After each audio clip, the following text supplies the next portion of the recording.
कर्मशीलहरूले सदैव आफ्नो जीवनलाई उत्कृष्ट कर्मको श्रृङ्गारले सिँगार्ने गर्दछन् अनि त्यो श्रृङ्गार उसको आफ्नो निम्ति मात्र नभएर सम्पूर्ण जाति, समाज, राज्य र राष्ट्रको निम्ति हुँदछ।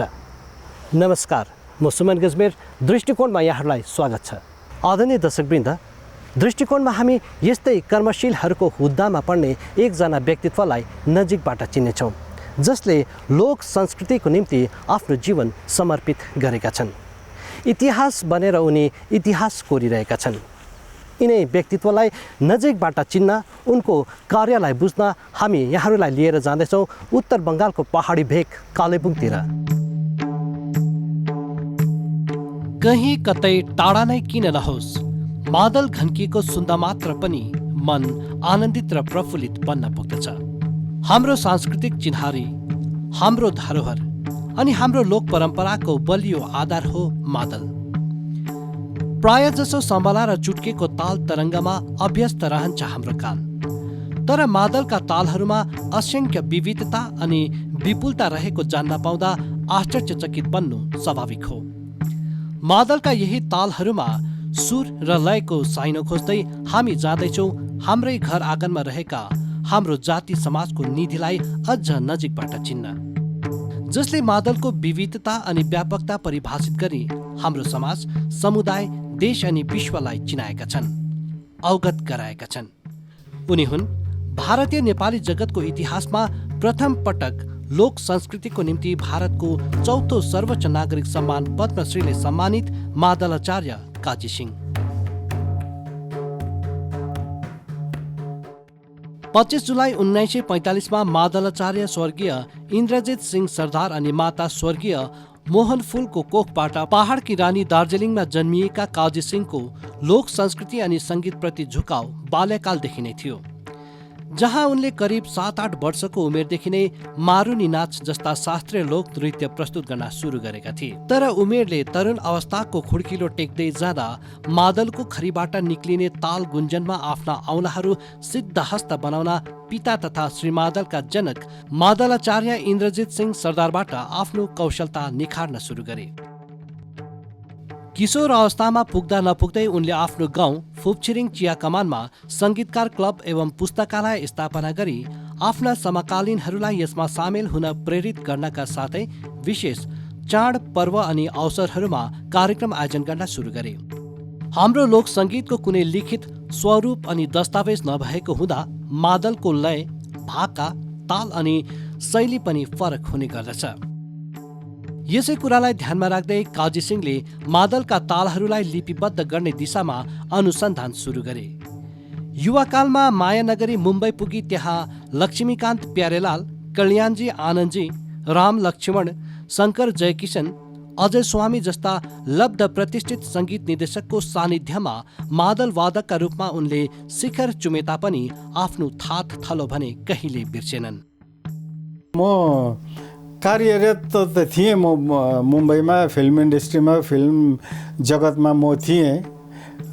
ठुला ठुला सङ्गीतकारहरूसँग पनि मैले काम गर्ने मौका पाएँ। तर त्यो बिचमा बम्बईमा हुँदाखेरि चाहिँ मलाई लाग्यो कि हाम्रो जो मादलको जो सङ्गीत छ त्यो सङ्गीत अपूर्ण रहेछ, पुरा भएको छैन रहेछ र त्यसको निम्ति अझ मलाई खोजी गर्ने एउटा मनमा लाग्यो, जागृत भयो त्यो कुरो र त्यसतर्फ म प्रवृत्त भएँ। अनि म यता फर्केर आएपछि मैले सिक्किममा टासी नामग्याल एकाडेमीमा सङ्गीत शिक्षकको रूपमा काम गरेँ। अनि त्यहीँबाट नै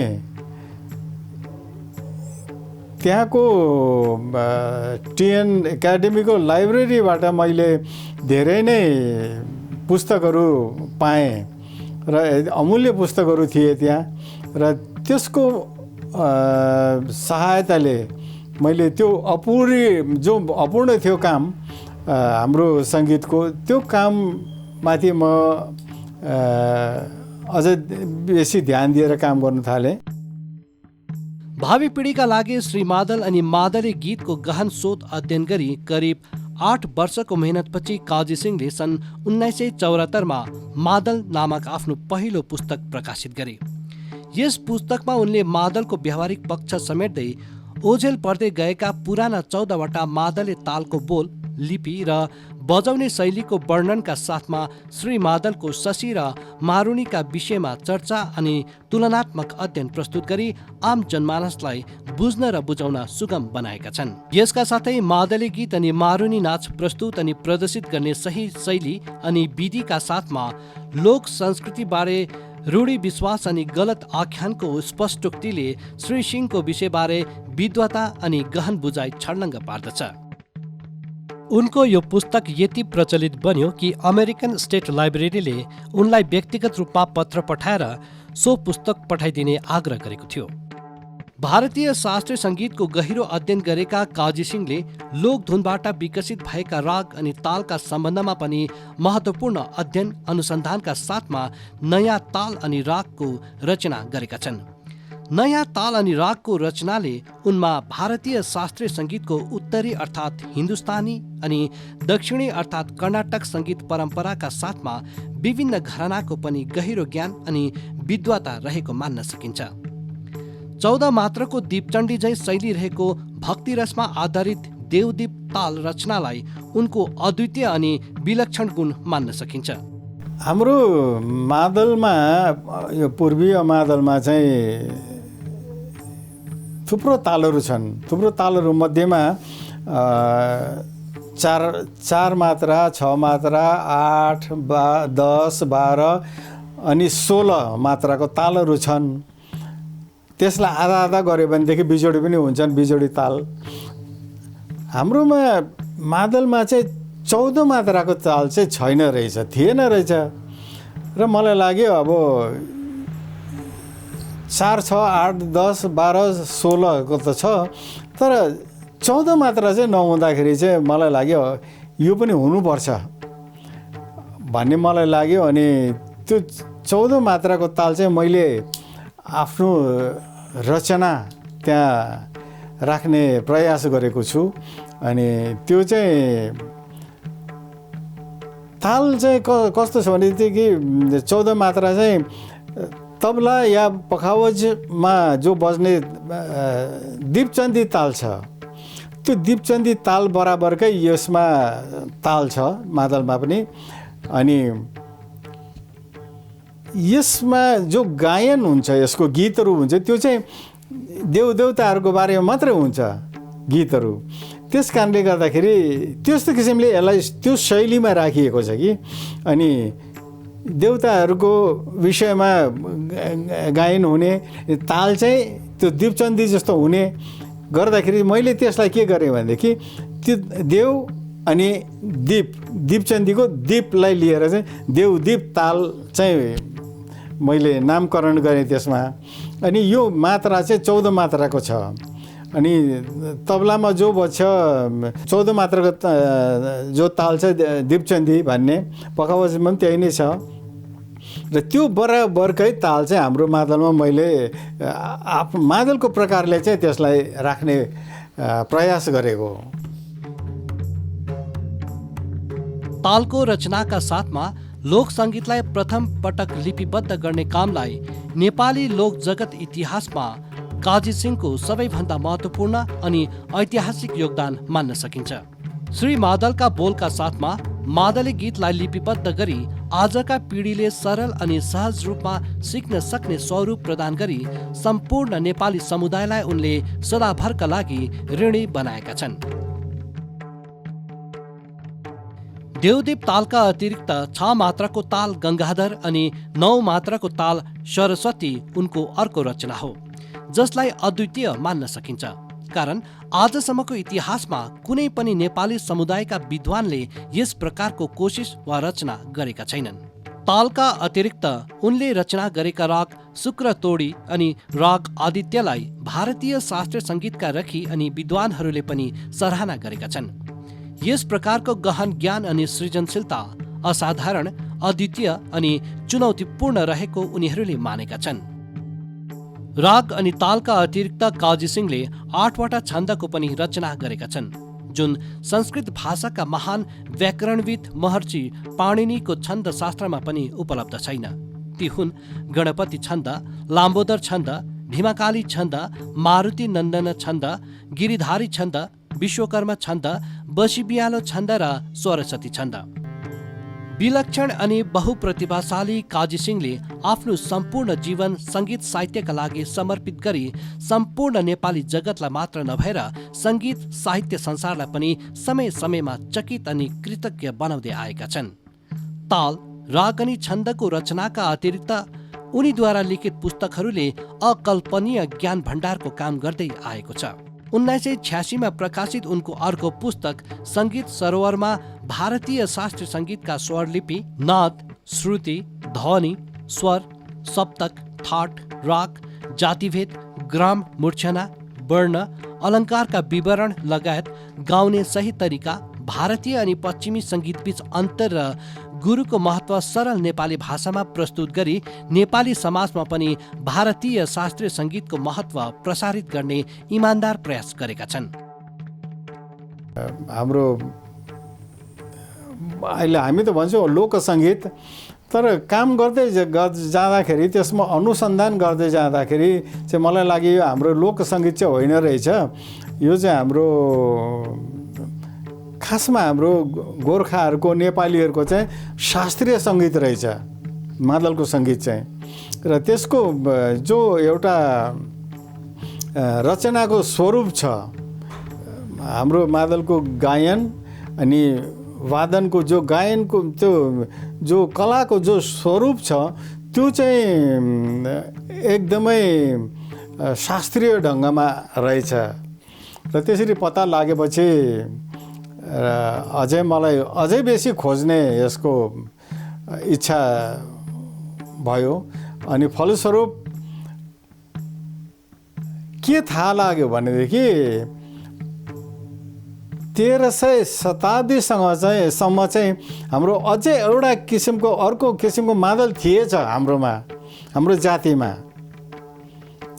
अनि त्यसको नाम चाहिँ मार्ग मादल भनेर थिएछ। र त्यो मादल चाहिँ अहिले त्यसको हामीले कहीँ त्यसको चर्चा सुन्दैनौँ, त्यसको यहाँसम्म कि त्यसको दन्त्यकथामा हामीले त्यो पाउँदैनौँ कुरा। र त्यस्तो अमूल्य चिज हामीले गुमाइपठाएछौँ। र अबको आउने जो जति पनि भविष्य छ त्यो भविष्यमा चाहिँ यो अहिले हाम्रोमा जो रहिरहेको छ त्यो मादलको पनि स्थिति त्यस्तै नहोस् भन्ने मलाई लाग्यो। र मैले त्यो माथि अझै बेसी खोज काम गर्दाखेरि चाहिँ अझै पनि काम त एउटा जीवन चाहिँ मेरो हिसाबमा चाहिँ कम्ती हुँदो रहेछ यो। अब अहिले मैले काम गरेको चाहिँ 56 वर्ष भइसक्यो यो माथि काम गरेको। 56 वर्षमा एभरेजमा हेऱ्यो भनेदेखि पनि 6 घन्टा 7 घन्टा चाहिँ म काम गर्छु। अहिलेको यो समयमा पनि म 5 घन्टा त काम गर्छु नै। यसको लेख्नु पढ्नु र यसरी यसको काम अब जारी नै छ अहिलेसम्म पनि।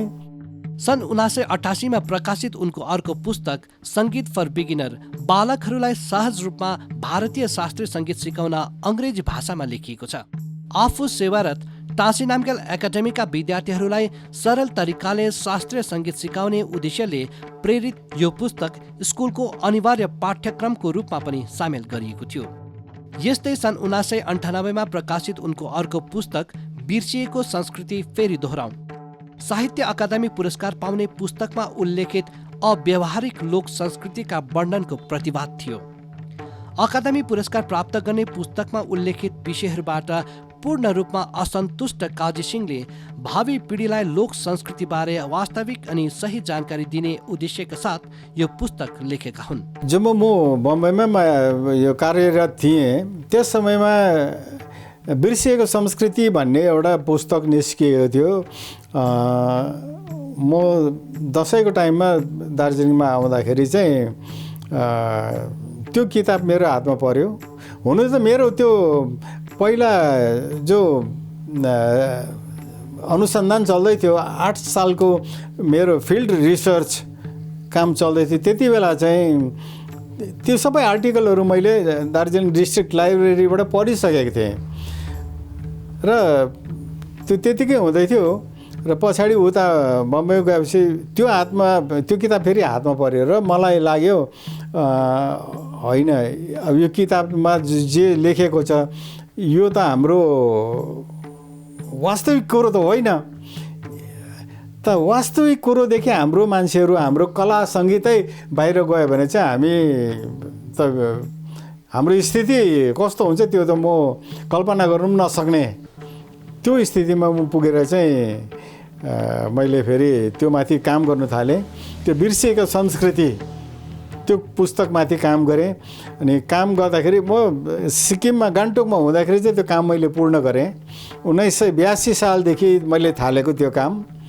अनि 1997 सालमा त्यो काम सकेँ मैले झन्डै 17 साल लाग्यो मलाई त्यो माथि काम गर्नुको लागि र त्यो काम पूर्ण गरेर चाहिँ त्यसरी चाहिँ मैले अब त्यो बिर्सेको संस्कृतिमाथि काम गरेँ तर त्यसलाई फेरि दोहोऱ्याउनु पर्छ अब दोहोऱ्याउनु चाहिँ शुद्ध प्रकारले त्यो के यसको खासमा कुरोहरू वास्तविक कुरोहरू के थियो त्यो चाहिँ अब यो पुस्तकमा दिएर लु अब त्यो संस्कृति त्यो फेरि बिर्सेको संस्कृति फेरि दोहोऱ्याउँ अब चाहिँ दोहोऱ्याउँ भन्ने त्यो हिसाबले चाहिँ मैले त्यसको नाम राखेको हो।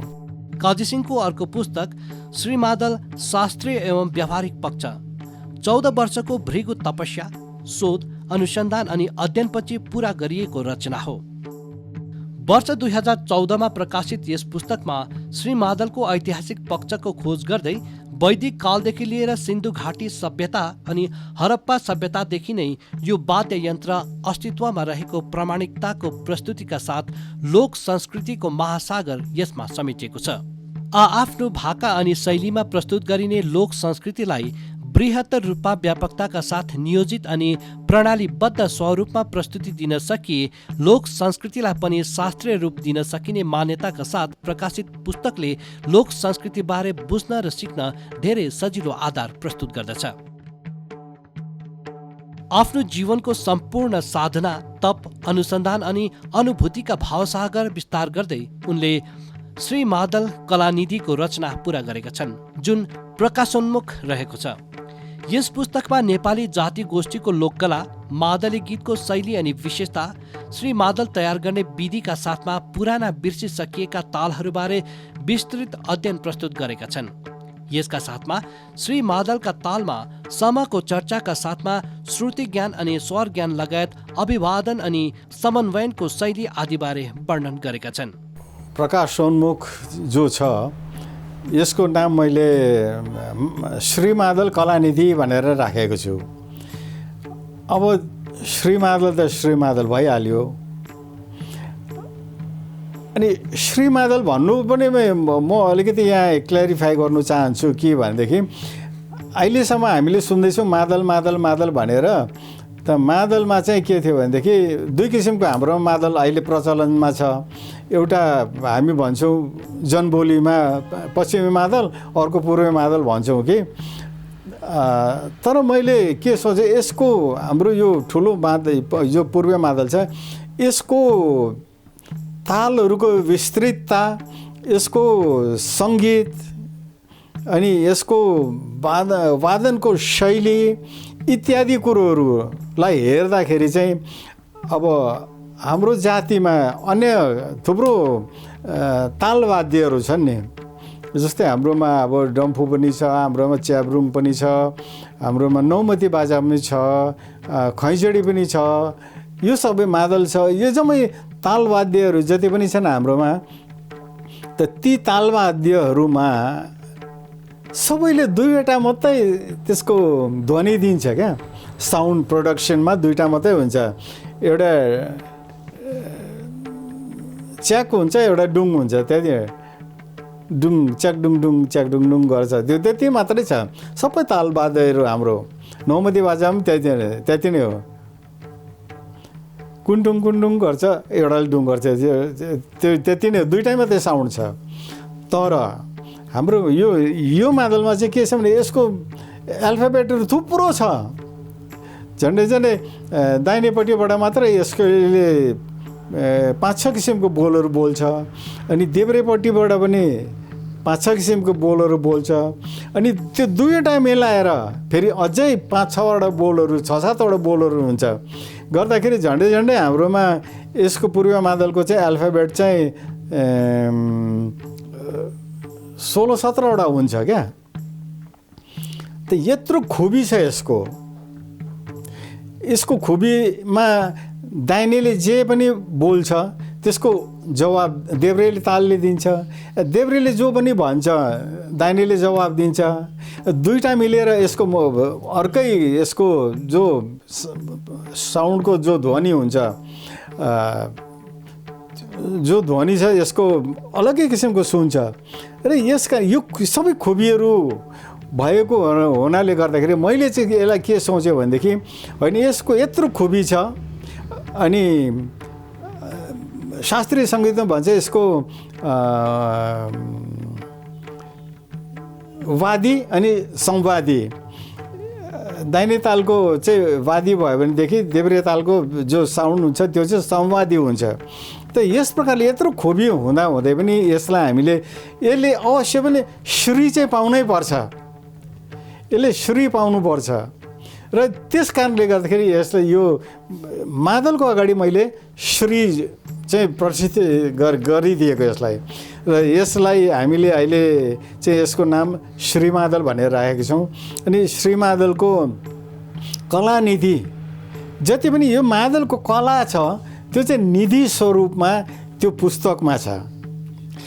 त्यो पुस्तकमा चाहिँ के छ भनेदेखि अहिलेसम्म नेपालीमा त अब हाम्रो पुस्तक छैन, यस प्रकारको कुनै मादलको माथि पनि छैन, भए तापनि माथि हावामा लेखिएकोहरू छ। तर अन्य पनि हाम्रो कुनै पनि वाद्य यन्त्रमाथि काम भएको छैन अहिलेसम्म, र यो माथि त्यस्तो काम भएको छ, अलिअलि काम भएको छ। र यसले श्री पाउनुपर्छ भनेर चाहिँ त्यो श्री दिएर चाहिँ श्री मादल अहिले चाहिँ। अनि त्यसले गर्दाखेरि के हुन्छ, पश्चिमी मादल पूर्वी मादल पनि भनि बस्नु परेन। अनि पूर्वी मादल भन्नुको बदलीमा चाहिँ यसलाई एउटा प्रतिष्ठित गरेर चाहिँ श्री मादल भन्ने चाहिँ हामीले यसलाई नामकरण गरिएको। विलक्षण विद्वताका यी कार्यहरूका अतिरिक्त उनीद्वारा रचित गीत अनि भजनहरू पनि कालजयी छन्। तिमी त रहेछौ मङ्गले गाउँको, स्वामी राजाले लैलै, तिमीले दिएको मायालाई, मार्यो नि कान्छीले जस्ता गीतहरू दशकौं अघि रचिएको भए तापनि अझसम्म आकाशवाणी गान्तोक अनि खर्साङबाट बज्ने गर्दछ। यस्तै उनले रचेका भक्तिगीत भक्ति रसामृतमा सङ्गीतकार काजी सिंहले विशिष्ट शैली प्रयोग गरेका छन्, जहाँ ताल परिवर्तन हुँदै गए तापनि गायनको निरन्तरता अनि प्रवाह अविकल समान रहेको पाइन्छ। यस्तै अर्को एल्बम उदाहरणमा उनले तालको 7 गुणभित्र सङ्गीत रचना गरेका छन्, जुन आजसम्मको भारतीय सङ्गीतको इतिहासमा प्रथम प्रयोग रहेको मानिन्छ। यस एल्बमका रचनाहरूलाई भारतीय शास्त्रीय सङ्गीतका विद्वान अनि पण्डितहरूले पनि सराहना गरेका छन् भने यस्तै अर्को गीतको स्थायी अनि अन्तरा केवल अ अक्षरले गुथेका अनि रचना गरेका छन्। यस प्रकारको रचनाका लागि शब्दज्ञानका साथमा त्यसमा रस अनि मूर्छनाको विद्वता अनि विज्ञता बराबर आवश्यक पर्दछ। यति मात्र नभएर उनले आफ्नो छोरा निशान्त सिंहको सहकार्यमा श्री मादलको पारम्परिक गायन वादन हाम्रो संस्कृति नामक सिडी पनि नेपाली सङ्गीत संसारलाई दिइसकेका छन्। ललित कलाका विविध आयामको अभिव्यञ्जनामा सौन्दर्य अनि सुकुमार्य भर्न सक्षम मनीषी काजी सिंह नेपाली कला संस्कृतिको क्षेत्रमा भारतको 4औं सर्वोच्च नागरिक सम्मान प्राप्त गर्ने प्रथम प्राज्ञ हुन्। खुसीको कुरो हो, हर्षको कुरो हो। हामी सबैलाई, जातिलाई नै यो गौरव लाग्ने कुरो हो, किनभने जातिको निम्ति नै यो प्रथमपल्ट लाग्छ मलाई त। अनि पद्मश्री 2022 सम्मानले मलाई सम्मानित गरियो। त्यसमा जति पनि काम भयो नि त्यो विशेष गरी त्यो सम्मान पाउनुको लागि चाहिँ युनिकनेस हुनुपर्दो रहेछ त्यो कामको क्या। त्यो युनिकनेसलाई हेर्दो रहेछ उनीहरूले सेलेक्सनमा पनि। अनि कतिपय त अब नोमिनेसनहरू पनि यताबाट गएको हो, तर खासमा चाहिँ कामको युनिकनेस अनि त्यसको ड्युरेसन कस्तो छ, अहिलेसम्म त्यो काम यो प्रकारको काम अरू भएको छ कि छैन त्यो यही जातिमा पनि, त्यो सबैलाई हेर्दो रहेछ उनीहरूले। अनि त्यसको सेलेक्सनमा चाहिँ खुद प्राइम मिनिस्टरै हुनुहुँदो रहेछ त्यहाँ। अनि उहाँको अन्य सहयोगीहरू पनि सेलेक्सन कमिटी बस्दो रहेछ त्यसमा। त्यो सबै हेरेर चाहिँ त्यो एउटा प्रक्रिया रहेछ त्यसको, त्यस हिसाबले गर्दो रहेछ। र एउटा हाम्रो गोर्खा नेपाली जातिको लागि चाहिँ यो एउटा गौरवको कुरो भन्नुपर्छ। यो काजी सिंह अहिलेसम्म मास्टर मित्रसेन पुरस्कार लगायत दर्जनौं पुरस्कार अनि सम्मानले अभिनन्दित भइसकेका छन्। सिक्किम साहित्य परिषद, गोर्खा क्षेत्रीय प्रशासन, दार्जिलिङ, विभिन्न राज्यका संस्कृति विभाग तथा अनेकौं सङ्घ संस्थानले उनको अमूल्य योगदानको कदर गर्दै अभिनन्दन अनि सम्मान गरिसकेका छन्। उनले नेपाली संस्कृतिको मूलाधार मानिने मादल विषयमा शोध अनुसन्धान गरी रचना गरेका कृतिहरू सम्पूर्ण नेपाली जाति गोष्ठी अनि समुदायको निम्ति अद्वितीय, अतुलनीय अनि अनुपम रहेको मान्न सकिन्छ। समयका पाइलाहरू निरन्तर अघि बढिरहन्छन् र यसरी पाइलाहरूसित अघि बढ्दै जाँदा आफ्नो कर्मले एउटा कोषढुङ्गो बनाएर छोड्नु आफ्नो जीवन सार्थकताको लागि महत्त्वपूर्ण हुँदछ। जीवनको 5 दशकभन्दा अधिक समय जातीय समुदायको निम्ति समर्पित गरिसक्ने काजी सिंहले भारतको 4औं सर्वोच्च नागरिक सम्मान पद्मश्री प्राप्त गरेर हाम्रो गौरवको हिमाल अझ उँचो पारिदिएका छन्। विशिष्ट कर्म गर्नेहरूप्रति समाज सदैव उपकृत भइरहेको हुन्छ।